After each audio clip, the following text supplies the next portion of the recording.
Muy bien, chicos, vamos a continuar ahora con la parte de tuberculosis, que es otro tema de baja rentabilidad, que no deja de ser importante, ojo. Seguimos dentro del bloque, no se olviden, de neumo y otorrino. Este tema es un tema que por sí solo tiene un título, ustedes lo saben, un tema altamente prevalente en nuestro país. Bien, hay definiciones súper importantes en TED, que es digamos, lo esencial en pediatría, para tener en cuenta qué cosa es un diagnóstico tal cual como tuberculosis y qué cosa no lo es. Es por eso que en TED nosotros tenemos dos términos importantes: tuberculosis confirmada y tuberculosis probable. ¿Sí? Es importante tener la definición de ambos. Acuérdense y ténganlo siempre presente que los niños tienen una característica importante y es que son pausivacilares. ¿Qué significa esto? Que es bien extraño que ustedes en un esputo de beca tengan un niño positivo. Esto es rarísimo. Casi nunca los niños dan esputo positivo y cuando lo dan, imagínense la carga realmente que estamos teniendo del bacilo. Es por eso que nosotros les llamamos a los niños pausivacilares, ¿ok? Entonces, eso es importante que lo tengamos en cuenta. Sin embargo, los criterios nos dicen que nosotros tenemos una TB confirmada siempre que tengamos un estudio bacteriológico positivo y o una muestra de tejido histológico positivo. Quiere decir que yo demuestre la existencia del bacilo en un tejido o en el esputo, que es casi siempre a lo que se refiere con el estudio bacteriológico. ¿Ok? Entonces tengan en cuenta esto, es muy importante porque esta es la única forma en la que ustedes dirán, ok, sí, estamos refiriéndonos a un caso de TB confirmada. Sin embargo, en pediatría nos movemos prácticamente en este círculo de aquí. Este círculo es lo más frecuente en pediatría, que tengamos TB probable, precisamente por lo que les acabo de mencionar. Entonces, ¿qué es una TB probable? Es un niño que está teniendo fiebre. Ojo, aplica en pediatría como en adultos. Es una fiebre de característica vespertina. Es una fiebre de característica intermitente. Es una fiebre que si bien no deteriora al paciente, claramente el niño está todos los días teniendo el mismo episodio, teniendo la misma molestia, y es una fiebre que no es una fiebre mayor de 39 grados casi nunca, ¿ok? Entonces, esos datos son importantes. Nunca se olviden que la anamnesis va a seguir siendo el dato más importante que ustedes puedan obtener del paciente. La tos en ellos es una tos irritativa, muchas veces confundida por los pediatras como una tos alérgica o como la tos del niño con broncoespasmo. Ah, bueno, es que de repente usted va a tener broncoespasmo porque ya lo ha tenido, su niño ya ha tenido sus inhaladores alguna vez. Ok, eso es lo que habitualmente suele pasar, ¿sí? Y la pérdida de peso, que es un dato súper importante, es realmente una pérdida de peso importante, al punto de que vale la pena descartar siempre asociado un proceso linfoproliferativo, como leucemia, por ejemplo, en chicos. Esto es súper importante, chicos. ¿Por qué? Porque aquí van a ser importantes dentro de su anamnesis. Señora, no es si le parece o si no le parece, sean objetivos. Pidan la cartilla de CRET. En la cartilla de crecimiento y desarrollo está todo, porque el objetivo de nosotros, los profesionales que revisamos esa cartilla, es precisamente registrar ahí todos los pesos de estos chicos en los últimos meses, ¿ok? No es tanto la pérdida de apetito como lo es la pérdida de peso. Este dato es, diría yo, lo que en pediatría es lo más relevante. Y los que han visto niños así, pues lo deben tener clarísimo. El contacto. De lejos es el dato que el neumólogo, el pediatra, el médico de atención primaria va a tener en cuenta. ¿Por qué? Porque casi siempre nuestros niños que resultan con tuberculosis positiva es porque hemos tenido a un familiar de ellos usualmente la mamá, pero puede ser, ustedes saben que en estas casas, en este país, pues vive a veces la tía, el hermano, el abuelito, el sobrino que vino de provincia de visita, o simplemente vivimos en una casa multifamiliar. Entonces, tenemos un caso con TV activa y el niño es un habitante de esa casa. Por lo tanto, a digamos, a este punto se le llama contacto, ¿ok? En algunas otras ocasiones puede ser que hayamos tomado un PPD y que el PPD resulte positivo. En un niño inmunocompetente, un PPD positivo mayor de 10 milímetros es positivo. En un niño inmunodeprimido, un PPD de 5 milímetros es positivo. ¿Ok? Entonces eso es importante también tenerlo en cuenta. De repente tenemos un niño con síntomas que no tiene antecedente de contacto, pero quizás sí su familia ya tiene síntomas también, y entonces decidimos tomar una placa de tórax. Pedimos rayos X.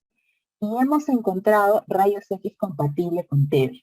¿Qué es un rayos X compatible con TB? Bueno, en niños, en verdad, no es muy ilustrativa la tuberculosis, pero se mantiene el hallazgo que conocemos en adultos, que son infiltrados apicales habitualmente o periféricos. Es lo más frecuente en niños. Pero también en niños se presenta un cuadro, sobre todo en niños inmunosuprimidos o desnutridos, se presenta el cuadro de la TB miliar. Y podemos ver muchas veces como vidrio esmerilado. Por lo tanto, doctora, ¿se parece al COVID? Sí, se podría parecer al COVID. Hemos tenido muchos niños que son TB y se han hospitalizado como sospecha de COVID, ¿no? Entonces, sí, en este contexto también es importante descartar COVID ante la situación actual, ¿verdad? Y bueno, finalmente podemos tener pruebas complementarias positivas para TB, como el SIDA, como por ejemplo, de repente algún test inmunológico, que esto no es muy frecuente en nuestro país, esta frecuencia es mucho más baja, pero también pues es posible porque en la práctica privada sí lo hacemos, ¿verdad? 3 o más de alguno de estos 5 puntos que les he mencionado hacen que el caso se convierta en un caso sospechoso o probable de TB. A esto también se le llama en la guía epidemiológica caso sospechoso de tuberculosis. Muy bien. Si revisamos la fisiopatología y de paso le damos una definición al complejo de Ghon, vamos a entender que lo primero que sucede es que pues se libera el bacilo en el esputo o en la tos de la persona, que esto viaja y que se disemina rápidamente, que también se multiplica simplemente por el efecto de diseminación del propio bacilo. Y luego ocurre que finalmente se va a presentar un conglomerado de todo ello, porque ya nuestro sistema inmunológico linfático va a empezar a presentar como una presentación de antígeno, van a empezar a secretar células plasmáticas, van a empezar a funcionar nuestro sistema mayor de histocompatibilidad, y entonces se empieza a formar el conglomerado de los bacilos más nuestro sistema inmunológico, formando un complejo, que es el complejo inicial o complejo de Ghon. ¿Sí? Por lo tanto, Ghon es un complejo primario, no lo olviden. ¿Ok?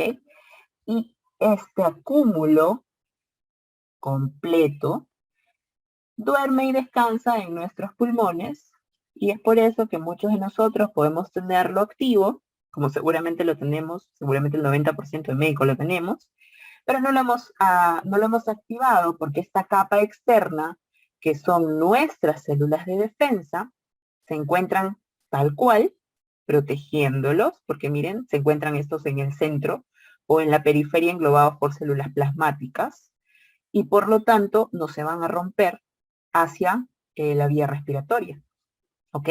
Es por eso que es tan importante tener el sistema inmunológico indemne en tuberculosis. Finalmente, No olviden que lo más importante para el manejo de los niños es entender que la clave es que no haya un contacto TV probable alrededor de ellos, porque eso se convierte en un caso índice. Y por lo tanto, en que para nosotros tendríamos que ya establecer que independientemente de la vaciloscopía del niño, si hay un caso índice en la casa, perdón, si hay un caso índice ya en casa de este niño, entonces tenemos que asumir que a ese niño lo vamos a tratar, ¿ok? Entonces, como les decía, el contacto es uno de los datos más importantes en pediatría. Una vez más, independientemente del resultado bacteriológico. Acuérdense que el ppb positivo es 10 milímetros, sobre todo en niños de 5 a 19 años, 5 milímetros en los inmunosuprimidos,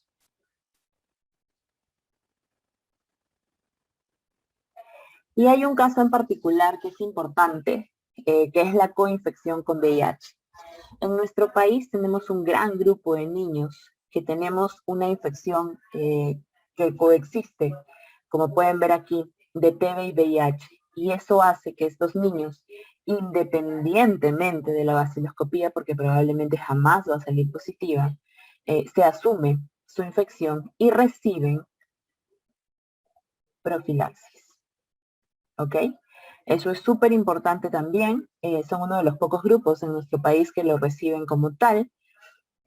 ¿Y qué se hace en la prueba de PPD? Seriada. Esas dos cosas son puntuales para que ustedes puedan enfocarlo también al momento de recibir el examen. ¿Ok? El tratamiento, que es lo más importante probablemente de todo esto. En menores de 15 años, o sea, en niños, que es nuestra primera línea, el tratamiento es isoniazida a 10 miligramos por kilo por día, la dosis máxima es 300, por 6 meses. Por lo tanto, cualquier cosa distinta que venga en la pregunta no es la respuesta. En niños no es 5, en niños no es 3 meses, en niños no es que no exista una dosis tope. En niños la dosis y el tratamiento es 10 miligramos por kilo por día por 6 meses, ¿correcto?